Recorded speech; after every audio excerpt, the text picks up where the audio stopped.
తృణమూల్ కాంగ్రెస్ పార్టీకి రెబల్ పోరుతో తలనొప్పి కొడుతోంది. అయితే టీఎంసీపై ఎన్డీఏ రెండో దశ దాడి ఆ పార్టీని విచ్ఛిన్నం చేస్తోంది. తాజాగా టీఎంసీ రెబల్ గ్రూప్లో సీనియర్ ఎంపీ సుదీప్ బందోపాధ్యాయ చేరారు.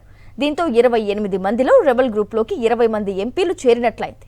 వారందరూ తమను ప్రత్యేక గ్రూప్గా గుర్తించాలి అని లోక్సభ స్పీకర్ ఓం బిర్లాను కలిసి వినతి పత్రం అందజేశారు. మమతా బెనర్జీతో విభేదించి వేరు కుంపటి పెట్టుకున్న తృణమూల్ కాంగ్రెస్ తిరుగుబాటు ఎంపీలు ఆదివారం అనూహ్య నిర్ణయం తీసుకున్నారు.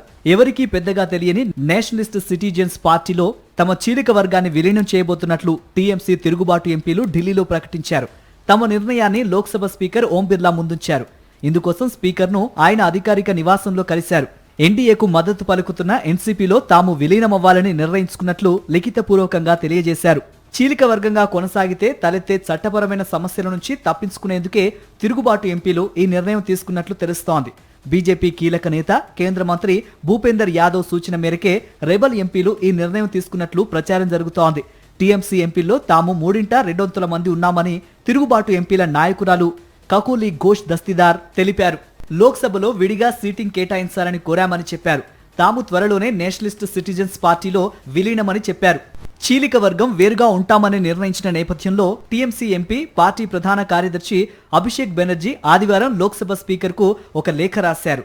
టీఎంసీలో మరే ఇతర చీలిక వర్గాలు లేవని, పార్టీలో ఉన్నది ఒక్కటే ఆల్ ఇండియా తృణమూల్ కాంగ్రెస్ వర్గమేనని, పార్లమెంట్లో అదే అసలైన టీఎంసీ పార్టీ అని ప్రకటించండి అంటూ స్పీకర్కు రాసిన లేఖను పార్టీ ఎంపీలు కీర్తి ఆజాద్, సాగరికా ఘోష్లు బిర్లాకు అందజేశారు.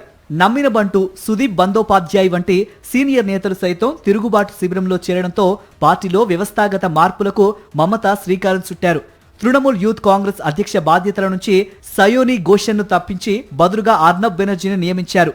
నార్త్ కోల్కతా ఆర్గనైజేషన్ జిల్లాకు సుదీపన్ను పక్కనబెట్టి కునాల్ ఘోషన్ను నియమించారు. లోక్సభ విభాగంలో ప్రధాన సలహాదారు పదవికి ఎం సౌగతా రాయును ఎంపిక చేశారు. పార్టీ మహిళా విభాగం అధ్యక్షురాలిగా కాళీగంజ్ ఎమ్మెల్యే ఆలిపా అహ్మద్ ను నియమించారు. మరిన్ని అప్డేట్స్ కోసం ఛానల్ ను సబ్స్క్రైబ్ చేయండి. నోటిఫికేషన్స్ కోసం బెల్ ఐకాన్ పై క్లిక్ చేయండి.